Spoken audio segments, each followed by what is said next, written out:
کرتا ہے زبان کی بھی ضمانت لے لی اور کردار کی بھی ضمانت لے لی. یہ جو ہاتھوں سے کام کرتا ہے اپنی مرضی سے نہیں کرتا, یہ نہیں کرتا وما رمیت اذ رمیت ولکن اللہ رمی. یہ جو تو نے پھینکا ہے میرے حبیب, یہ تو نے نہیں پھینکا, یہ اللہ نے پھینکا ہے میرے حبیب. یہ جو تو بیعت لے رہا ہے, بیعت لینے والوں کے اوپر یہ جو تیرا ہاتھ ہے یہ تیرا نہیں ہے. ید اللہ فوق ایدیہم, ان کے ہاتھوں کے اوپر اللہ کا ہاتھ ہے. زبان میں کہا یہ زبان سچی ہے, وہی کے بغیر نہیں بولتا. ہاتھوں سے جو کرتا ہے یہ اس کے ہاتھ نہیں ہے, حکم خدا سے بلند ہوتے ہیں. توجہ چاہوں گا, مکہ کے لوگوں سے بھی منوایا, زبان سے وہ جو بولتا ہے سچ بولتا ہے, ہاتھوں سے جو کرتا ہے ٹھیک کرتا ہے. اللہ نے قرآن میں ضمانت لے لی, زبان سے جو بولتا ہے وہی بولتا ہے, ہاتھوں سے جو کرتا ہے وہ ہمارے حکم سے کرتا ہے. یہاں بھی ضمانت لے لی, وہاں سے منوا لیا, تاکہ اگر میرا محمد کل غدیر کے میدان میں زبان سے بولے گا تو وہ بھی وہی ہوگی, ہاتھوں سے اٹھائے گا بھی تو میرے حکم سے ہوگا. تکبیر, نعرہ رسالت, رسول اللہ, نعرہ حیدری, بلندتر صلوات. اللہ نے انہیں صادق اور امین بنایا, اللہ نے معصوم بنا کے بھیجا. اللہ اپنے ہادیوں کو, اپنے بنائے ہوئے نمائندوں کو معصوم بناتا ہے. اللہ نے کسی غیر معصوم کو اپنا عہدہ دیا ہی نہیں. اللہ نے سارے معصوم بنائے. اور میں کہا کرتا ہوں اکثر, یہاں بھی کئی دفعہ کہہ چکا ہوں, ہمارے یہاں پیغمبر گرامی اسلام کی زندگی میں تفریق نہیں ہے. یہ اس کی نجی زندگی ہے, یہ اس کی سرکاری زندگی ہے. یہ بھی عقیدہ ہے کہ وہ سرکاری زندگی میں, سرکاری ڈیوٹی میں, تبلیغ دین میں معصوم ہے, نجی زندگی میں معصوم نہیں ہے. غلطی ہو سکتی ہے, اشتباہ ہو سکتا ہے, لیکن ہمارا عقیدہ یہ ہے نہیں, نبی کی زندگی میں, سید الرسل کی زندگی میں تفریق نہیں ہے. وما محمد الا رسول, میرا محمد بس میرا رسول ہے. وہ گھر میں ہے تو بھی رسول ہے, وہ گلی میں ہے تو رسول ہے, اس کی نجی زندگی میں ہے تو بھی رسول ہے, گھر میں زوجہ کے پاس بیٹھا ہے تب بھی جو کام کر رہا ہے وہ اس کی امت کے لیے نمونہ ہے. وہ بیٹی کے سامنے آ رہا ہے, یہ نجی زندگی نہیں ہے. کوئی یہ نہ سمجھ لے یہ بیٹی سے محبت ہے اس لیے استقبال کر رہا ہے, یہ اپنی رسالت کی ذمہ داریوں کو پورا کر رہا ہے. اور کل اگر مدینہ کی گلیوں میں حسنین شریفین کو اپنے شانوں پہ اٹھا کے عید کے دن مدینہ کی گلیوں میں پھرے, یہ کوئی نہ سمجھے یہ نواسے سے اظہار محبت ہے, بلکہ یہ بھی رسالت کا ایک کردار ہے. ماشاءاللہ. وما محمد الا رسول, محمد میرا محمد بس میرا رسول ہے.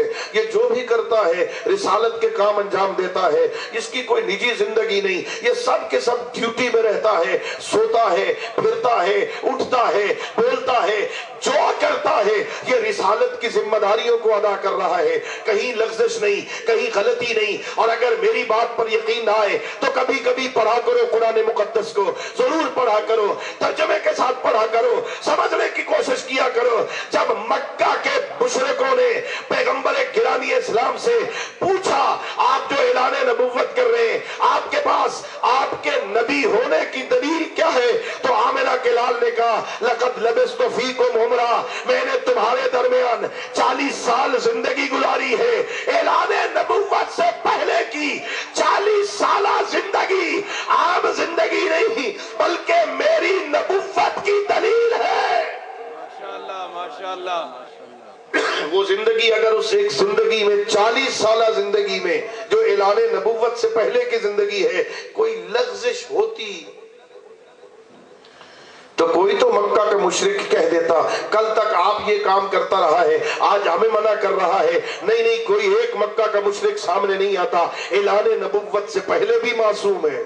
ماشاءاللہ.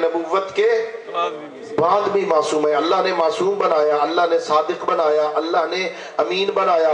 مکہ کے مشرکوں سے اقرار صداقت بھی لیا, اقرار امانت بھی لیا, اور کتنا امین ہے. میں میسج اور پیغام دے رہا ہوں اپنے تمام معزز سامعین کو, کتنا امین ہے اللہ کا رسول. شب ہجرت جو قتل کرنے پر آمادہ ہے, ننگی تلواریں لے کے کھڑے ہیں نا, ان کی امانتیں بھی اسی پیغمبر کے پاس.